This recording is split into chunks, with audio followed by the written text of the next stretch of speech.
Admiral Zexathari stared at the main screen with his yellow eyes filled with worry. The battle reports kept coming in, and each one was worse than the last. His reptilian hands gripped the command chair as another red dot disappeared from the star map, another world lost to the void swarm. The bridge of his flagship was quiet except for the soft beeping of computers and the nervous breathing of his crew. Officers from 12 different alien species worked together, but their faces all showed the same thing: fear. They had been fighting the swarm for 3 years now, and they were losing badly. "Sir, we just lost contact with Sector 7, reported Lieutenant Tavara, her crystal-like skin glowing blue with stress. The ethereal race always changed colors with their emotions, and blue meant deep worry. The entire defense fleet gone. Zexathari closed his eyes for a moment. Sector 7 had 50 warships and millions of people. Now it was just empty space and floating metal. The void swarm did not take prisoners. They did not want territory. They just destroyed everything alive and moved on to the next target. "How many ships do we have left?" he asked his tactical officer. 812 combat-ready vessels across all fleets, sir," came the reply from Commander Vorthak, a bear-like alien with thick fur and sad eyes. "We started this war with over 4,000. The numbers hurt to hear." The Galactic Confederation had been the greatest alliance in known history. 12 proud species working together, sharing technology and knowledge. Now they were just refugees running from an enemy they could not understand or stop. Zexathari looked at the tactical display again. The void swarm ships looked like giant insects made of metal and flesh. They moved in perfect formation, never making mistakes, never showing mercy. Their weapons could melt through the strongest shields in seconds. Worse, they seemed to learn from every battle, becoming harder to fight each time. "Sir, incoming message from the Council," Tavara announced. The hologram of Chancellor Mordan appeared above the command console. The elderly Centaurian leader looked tired and old. His forearms hung at his sides like he had given up trying to gesture hope into existence.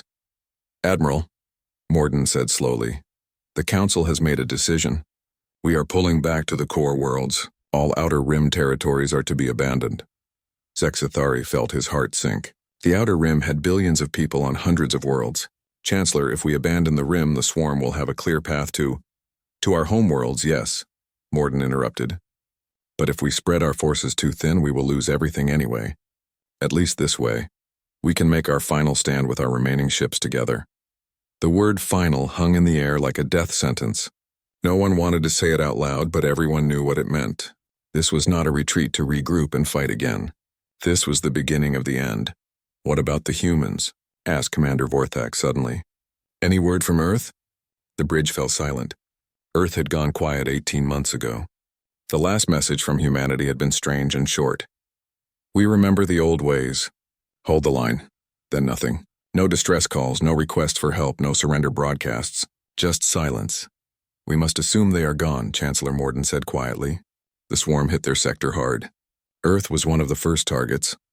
Zexathari remembered the humans well. They were a young species, only recently joined to the Confederation. Most of the older races thought they were primitive and reckless.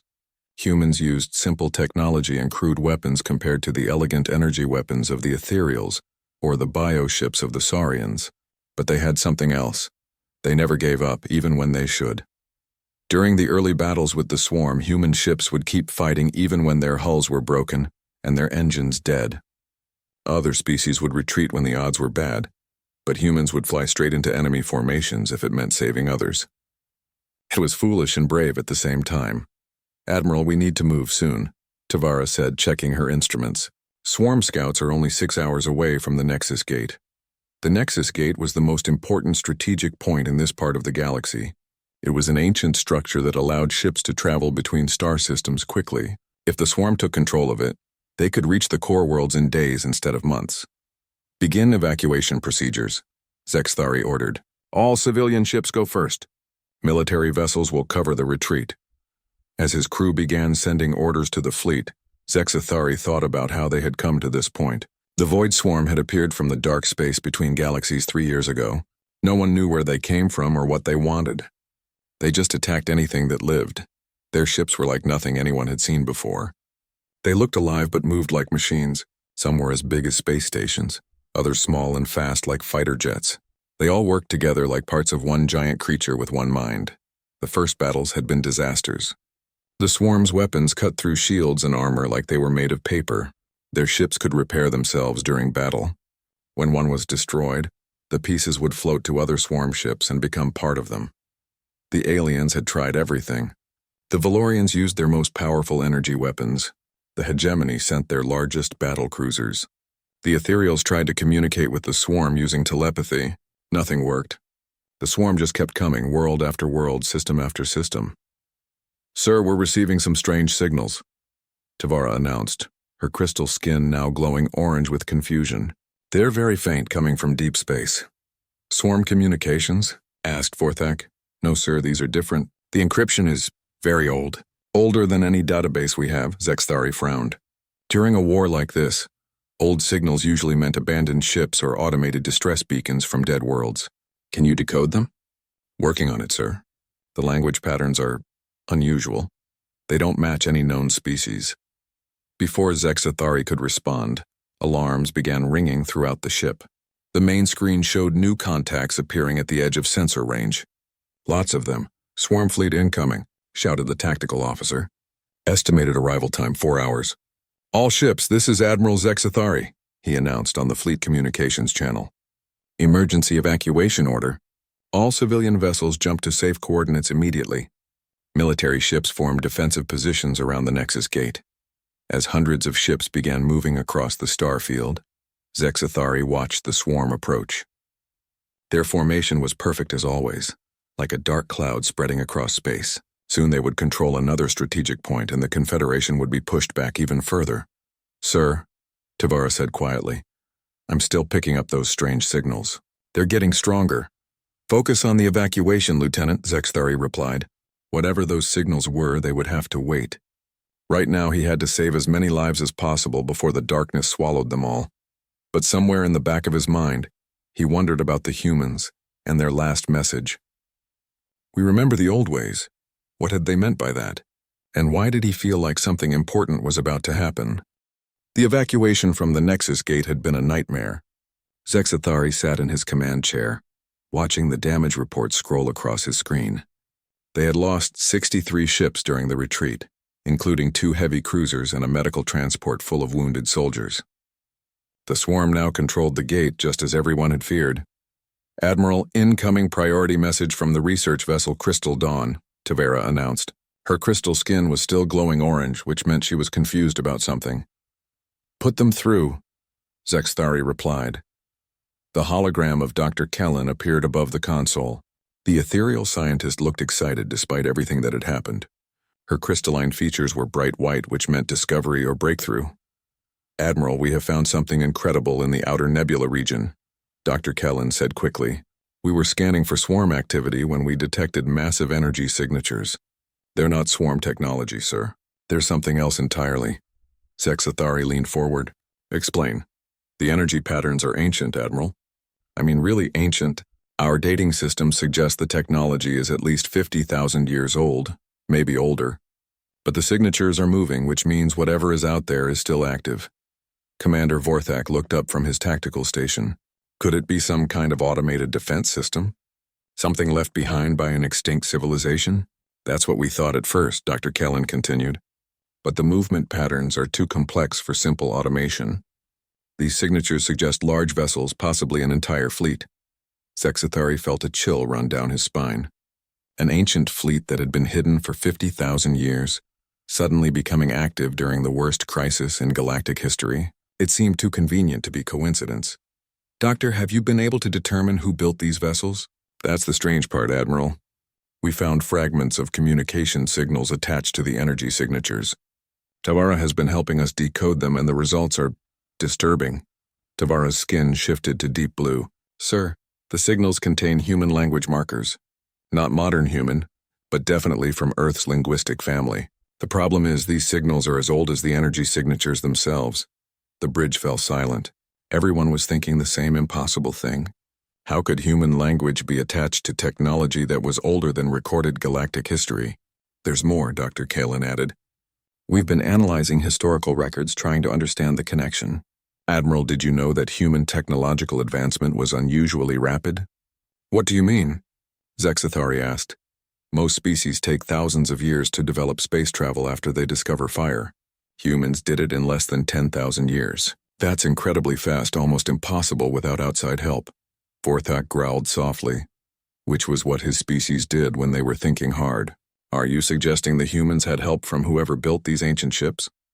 I'm suggesting something more complicated than that, Dr. Keelan replied. We've found references in Earth's archaeological records to something called the First Ones and the Inheritors. Most human scholars thought these were just myths, but what if they weren't? Tavara's console beeped with an incoming transmission. Sir, we're receiving a message from Captain Torres aboard the Freedom's Hope. She says they have found something we need to see. The hologram changed to show Captain Maria Torres, one of the few human officers still serving with the Confederation fleet. Her dark hair was pulled back in a military style, and her brown eyes looked tired but determined. Admiral, my ship was investigating debris fields in the outer sectors when we found this, she said, holding up a small metallic object.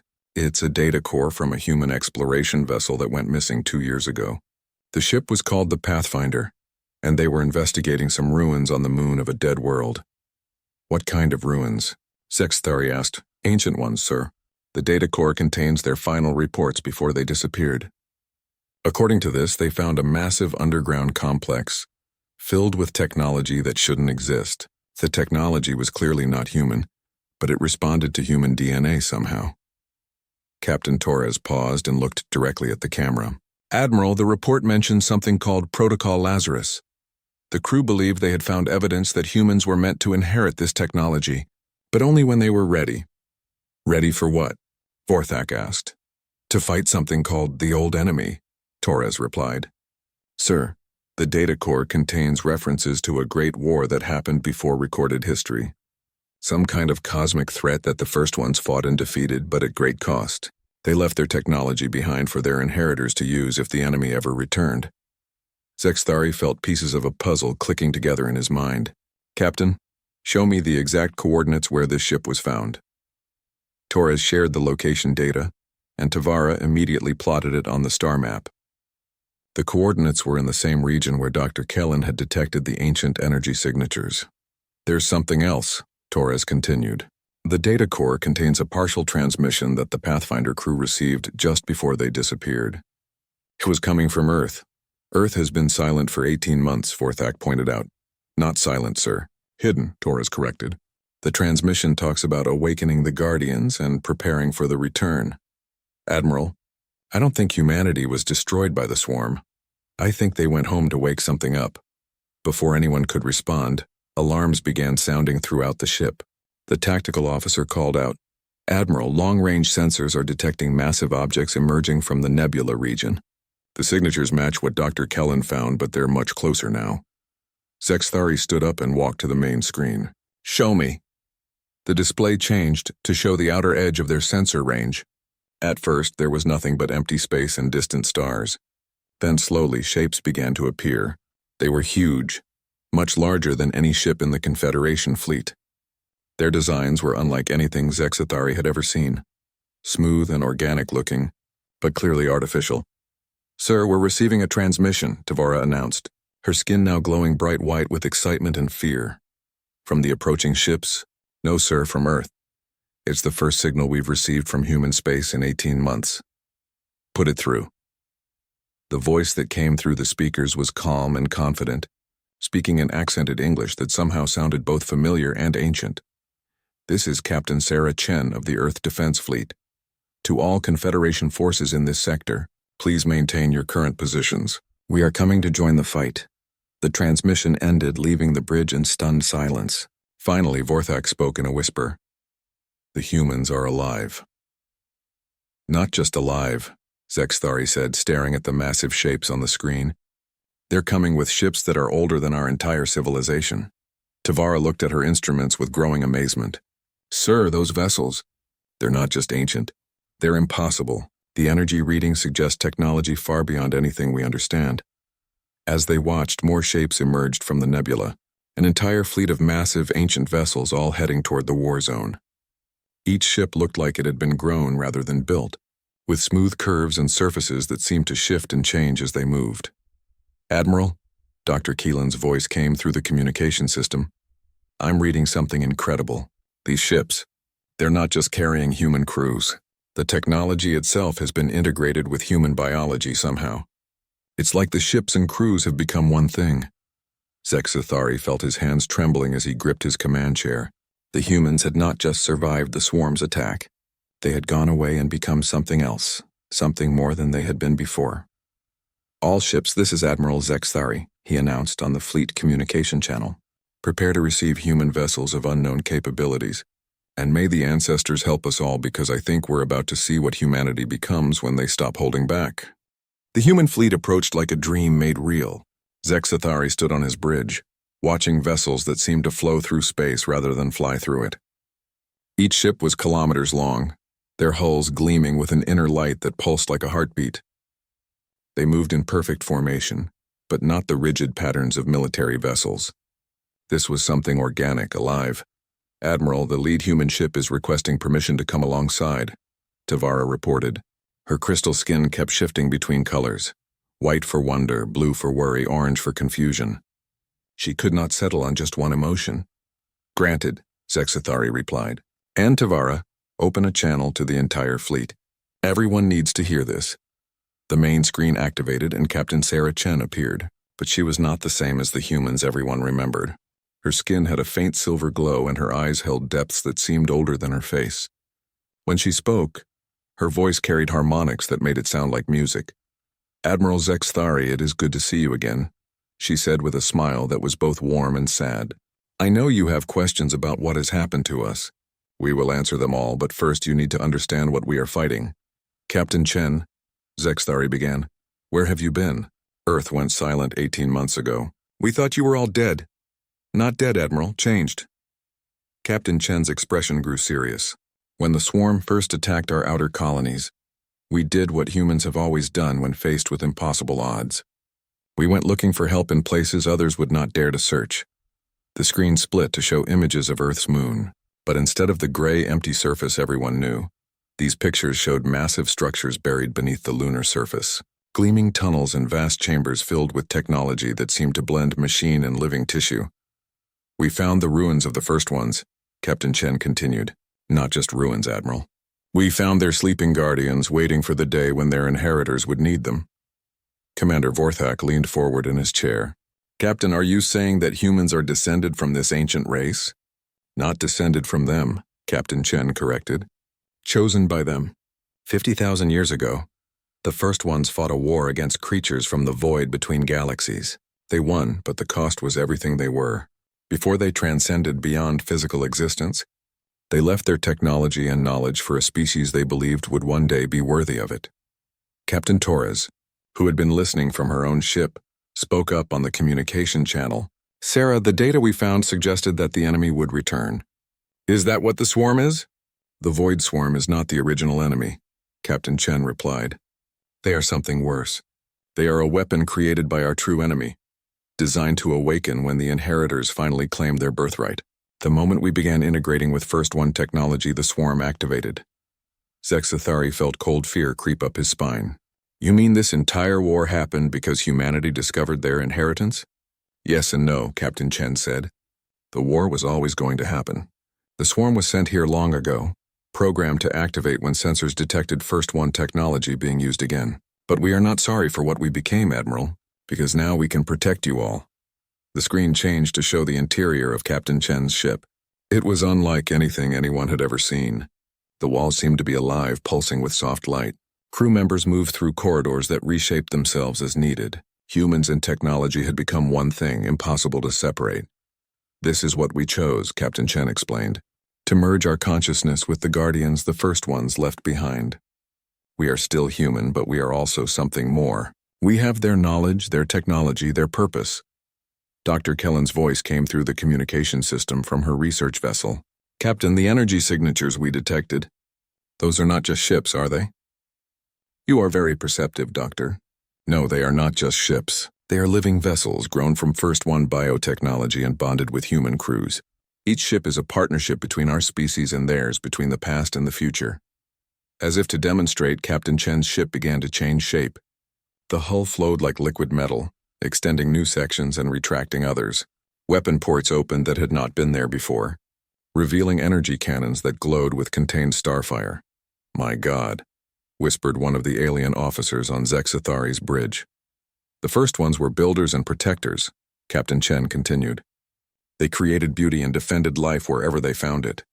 When they faced the ultimate darkness, they chose to become guardians of the galaxy, rather than rulers of it. Now we carry on their mission."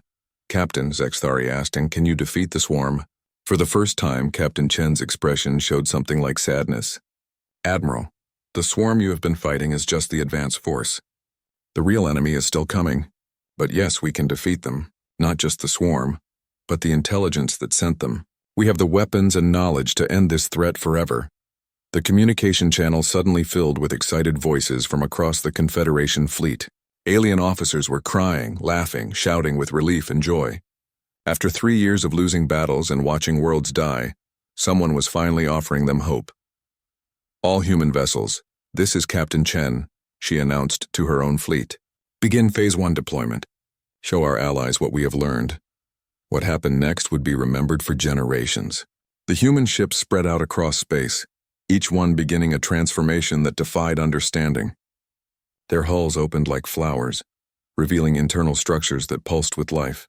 Energy fields extended between the vessels, creating a network of connected power that made space itself seem to glow. "Admiral," Tavara said in a voice filled with wonder, "I'm reading energy levels that should be impossible. Each human ship is generating more power than our entire fleet combined." "That's not even the best part," Captain Chen said with a smile that reminded everyone why humans had always been both loved and feared for their optimism. "Admiral Zexathari, with your permission, we would like to show you what happens when humans stop holding back." Before Zexathari could respond, long-range sensors detected the approach of a swarm fleet. Hundreds of the biomechanical vessels that had terrorized the galaxy for 3 years, moving in perfect formation toward the human position. "Swarm fleet detected," reported the tactical officer. "Estimated time to contact 30 minutes. "Admiral, should we retreat?" Zexathari looked at Captain Chen's calm expression on the screen, then at the impossible human ships spreading across space like a constellation of new stars. "No," he said firmly. "We hold position. Let's see what our human friends can do."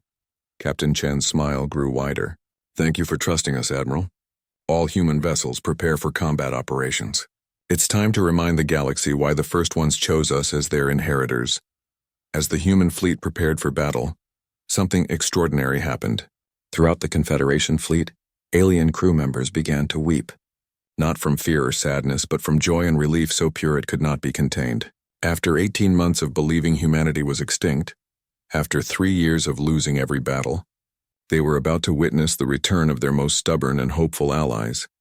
And these allies had brought weapons older than civilization itself. "Captain Chen," Zexathari said formally, "the Confederation fleet is at your disposal.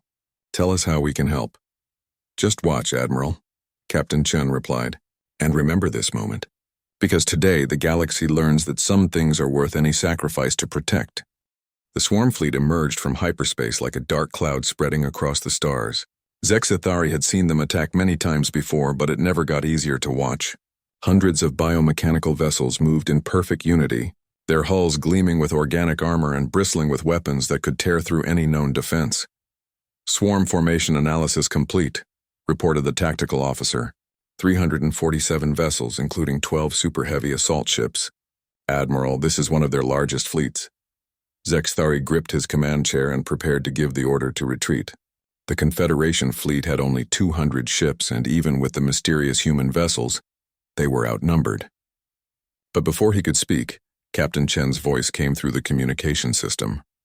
"All Confederation ships maintain current positions. Human fleet is moving to intercept." "Captain Chen," Zexathari said urgently, "there are too many of them, even with your advanced technology." "Admiral," Captain Chen interrupted gently, "please trust us. This is what we were made for." The human ships began to move, and immediately Zexathari knew he was witnessing something that would change warfare forever. The vessels did not accelerate like normal ships. Instead, they seemed to fold space around themselves. appearing and disappearing across the battlefield in the blink of an eye. "Sir, the human ships are moving faster than our sensors can track," Tavara announced, her crystal skin now pure white with amazement. "They're not using conventional propulsion at all." The first contact came when a human vessel materialized directly in front of a swarm super heavy. The alien ship's weapons fired immediately, energy beams that could melt through a space station. But the human ship simply absorbed the attack, its hull glowing brighter as it converted the enemy fire into its own energy. Then the human vessel responded. What emerged from its weapon ports was not energy beams or missiles. It was something that looked like liquid starlight, flowing through space toward the swarm ship.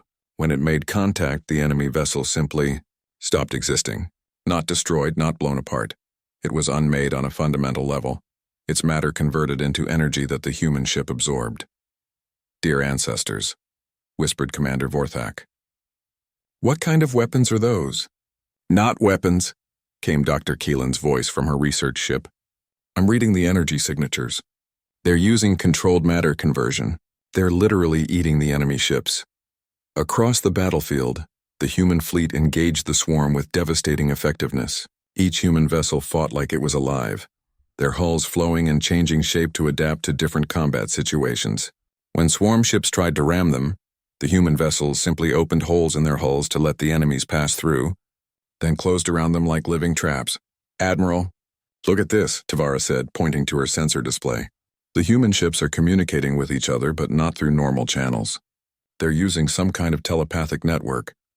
Zexathari watched in amazement as the human fleet moved like a single organism. Ships would appear exactly where they were needed, working together with perfect coordination. When one vessel was overwhelmed by multiple attackers, others would instantly teleport to its aid. But the most incredible thing was happening to the swarm itself. For the first time in 3 years of war, the enemy formation was breaking apart. The biomechanical ships that always moved in perfect unity were scattered across the battlefield, their coordination failing. "Captain Chen," Zexathari called. "What's happening to them? The swarm never breaks formation." "We're speaking to them in their own language," Captain Chen replied. Her image on the screen showed her standing in what looked like a living control room, her hands touching surfaces that pulsed with organic light. "The swarm operates through quantum consciousness networks. We learned how to disrupt those networks from the first ones." As she spoke, her ship moved toward one of the swarm super heavies. The enemy vessel fired everything it had, but the human ship phased through the attacks like they were not there. When it reached the swarm ship, something incredible happened. The human vessel extended tendrils of energy that penetrated the enemy hull. Instead of destroying the swarm ship, the tendrils seemed to be communicating with it. The biomechanical vessel suddenly stopped moving, its weapons powering down. "We're not just fighting them," Captain Chen explained. "We're freeing them. The swarm ships are not evil, Admiral. They're prisoners, forced to serve the real enemy through quantum slavery. We're breaking their chains." Throughout the battlefield, the pattern repeated. Human ships would approach swarm vessels and somehow communicate with them. One by one, the enemy ships began shutting down their weapons and drifting motionless in space. But not all of the swarm fleet gave up so easily. The largest vessels, the ones with the strongest quantum links to their controllers, continued to fight with desperate fury. They began targeting the Confederation ships, trying to force the humans to choose between offensive action and protecting their allies. "All Confederation vessels, evasive maneuvers," Zexathari ordered. But even as he spoke, he knew it was useless. The swarm weapons were too fast and too powerful. Then the human fleet did something that made every alien crew member gasp in wonder. Instead of choosing between attack and defense, they did both. The human ships created a protective barrier around the entire Confederation fleet, their hulls merging into a single energy field that absorbed every enemy attack. At the same time, other human vessels continued their assault on the remaining active swarm ships. They moved through space like ghosts, striking with weapons that rewrote the laws of physics with each shot. "Admiral," Captain Torres's voice came through the communication channel. "You need to see this. My sensors are picking up transmissions from the liberated swarm ships. They're sending thanks." Zexathari stared at his displays in disbelief. The biomechanical vessels that had terrorized the galaxy were now transmitting messages of gratitude to the human fleet that had freed them from mental slavery. The battle reached its climax when the Largest swarm super heavy, a vessel the size of a small moon, made a desperate charge toward the human command ship. Captain Chen's vessel, instead of avoiding the attack, moved directly toward the enemy. "Captain, what are you doing?" Zexathari called out. "Ending this," Captain Chen replied calmly. The two massive ships collided in space, but instead of an explosion, something beautiful happened. The human vessel wrapped around the swarm ship like a cocoon, and for several minutes both ships glowed with intense light. When the glow faded, only one ship remained, but it was neither human nor swarm. It was something new, a fusion of both technologies. "The Super Heavy has been converted," Captain Chen announced. "Its crew is free, and its weapons now serve the light instead of the darkness." Across the battlefield, the last few swarm ships powered down their weapons and joined their liberated companions. In less than an hour, what should have been the Confederation's final defeat had become their greatest victory. "All human vessels, begin recovery operations," Captain Chen ordered. "Help our new allies adapt to their freedom." As Zexathari watched human ships gently approaching the former swarm vessels, he felt tears running down his scaly cheeks. Around him, his bridge crew was openly weeping with joy and relief. Throughout the Confederation fleet, aliens who had thought they would die today were crying tears of amazement and gratitude. "Captain Chen," Zexathari said when he finally found his voice, "I have never seen anything like this." "How is it possible?" "Because we remembered something the galaxy had forgotten," Captain Chen replied. Violence is not always the answer to violence. Sometimes the greatest victory comes from turning enemies into friends. The human fleet began moving away from the battlefield, but they were not alone. The liberated swarm ships followed them, no longer prisoners of an evil intelligence, but free beings choosing their own path. "Where are you going now?" Zexathari asked.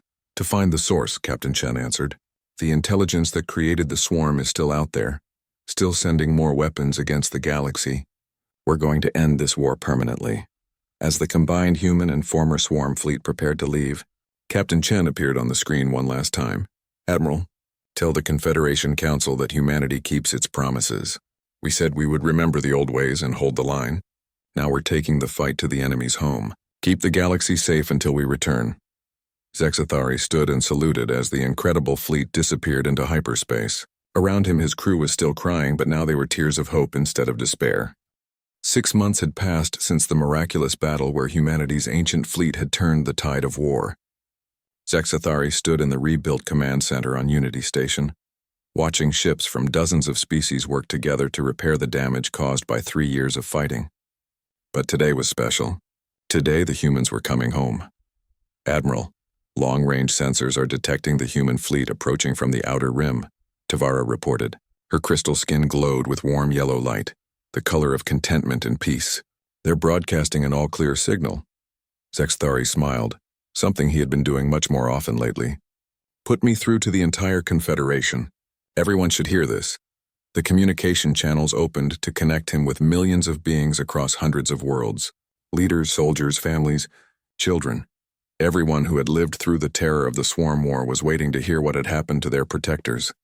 "Citizens of the Galactic Confederation," Zexathari began, "I am proud to announce that Captain Sarah Chen and the human fleet are returning. The war is over. The threat has been eliminated permanently." Across the galaxy, celebrations began. On Saurian worlds, great drums thundered in victory songs. The ethereal planets sparkled with light displays that could be seen from space. Even the normally serious Centaurians were dancing in their crystal cities. The main screen activated to show Captain Chen's ship materializing near the station.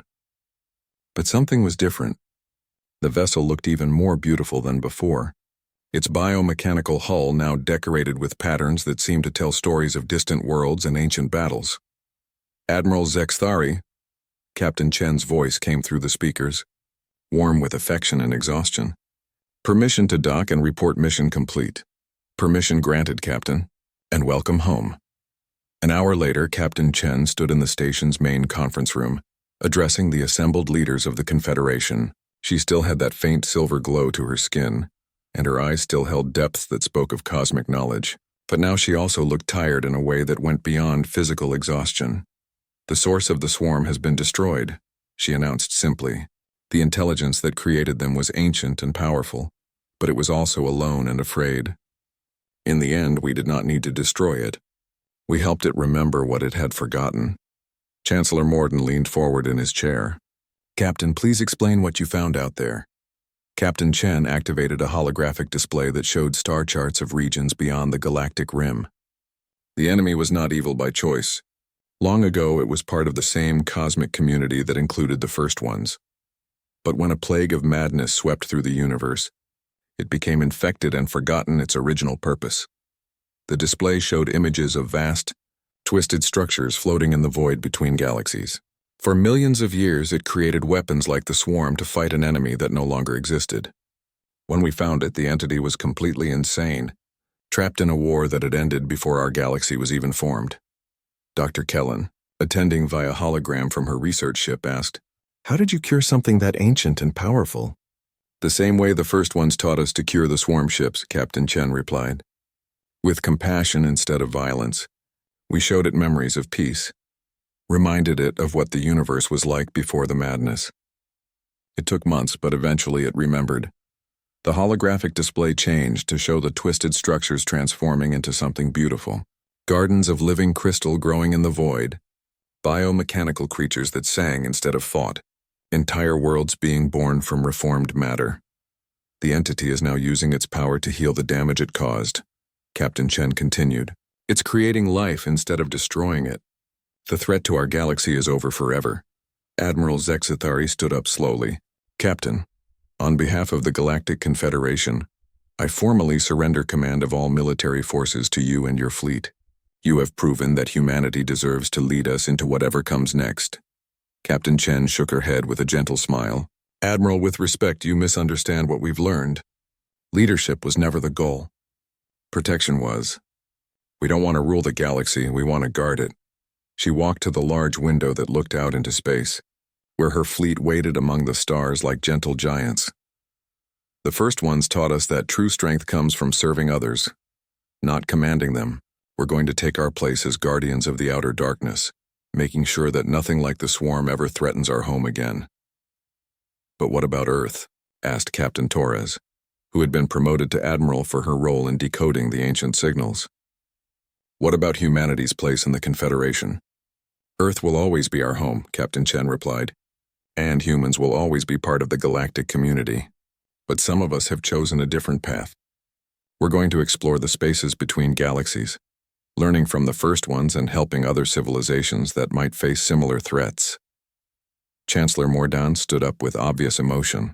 "Captain, the Confederation owes humanity a debt that can never be repaid. How can we possibly thank you for what you've done?" Captain Chen turned back to face the assembled leaders, and for a moment, she looked like the young human officer she had once been instead of the cosmic guardian she had become. "Just remember us," she said simply. "Tell your children and your children's children that when darkness came to consume the galaxy, humans chose to become light. And if you ever need us, just call our name among the stars. We'll hear you." The formal ceremony ended, but the real goodbye happened later on the station's observation deck. Zexithari stood with Captain Chen, watching her incredible fleet prepare to depart for the unknown regions beyond the galaxy. "Will we ever see you again?" he asked. "Of course," Captain Chen replied with a laugh that reminded him of the humans he had first met years ago. "Brave and optimistic and slightly crazy. We're not leaving forever. We're just taking the long patrol route." She handed him a small device that looked like a piece of living crystal. "If the galaxy ever faces a threat it cannot handle, activate this. We'll come running. And if you face something out there that you cannot handle alone," Captain Chen's smile grew wider, "then we'll remember what you taught us, Admiral. We'll call for help. After all, that's what friends are for." As the human fleet began moving toward the galactic rim, something wonderful happened throughout Confederation space. On every world, beings of every species stopped what they were doing and looked up at the stars, and many of them began to cry. They were not tears of sadness, but tears of gratitude so pure and deep that they seemed to come from the soul itself. Humans had saved them all, and in doing so, had shown the galaxy what it truly meant to be heroes. Zexithari remained on the observation deck long after the human fleet had disappeared into the cosmic distance. Around him, the normal business of the galaxy continued. Ships came and went, carrying trade and messages and dreams between the stars. The war was over and life was returning to normal, but it was a better normal now. The galaxy had learned that even in the darkest times, there were still those willing to sacrifice everything to protect others. The humans had shown them that courage was not about being unafraid. It was about doing what was right even when you were terrified. From somewhere in the depths of space came a faint transmission, barely detectable by the station's most sensitive equipment. It was a human voice, singing an old Earth song about friendship and hope and never giving up. Tavara, monitoring the communication systems, smiled as she decoded the signal. "Admiral, the humans are broadcasting a message to the entire galaxy." "What does it say?" Sexithari asked. "We are still here. We are still watching. And you are still safe." Sexithari nodded and wiped away a tear that he was not ashamed to shed. Somewhere out there, beyond the edge of known space, humanity stood guard against the darkness. They had chosen duty over dominion, service over sovereignty. And the galaxy slept peacefully, knowing that the Guardians were on watch. Years would pass, and the story would be told and retold on 1,000 worlds in 100 languages. Children would learn about the day the ancient human fleet emerged from the void to save them all. Artists would create monuments to commemorate the miracle. Poets would write verses about the moment when aliens cried tears of joy. But the most important part of the story was not the victory or the advanced technology or the cosmic powers. The most important part was the simple truth that when their friends needed them most, humans had answered the call. And they always would.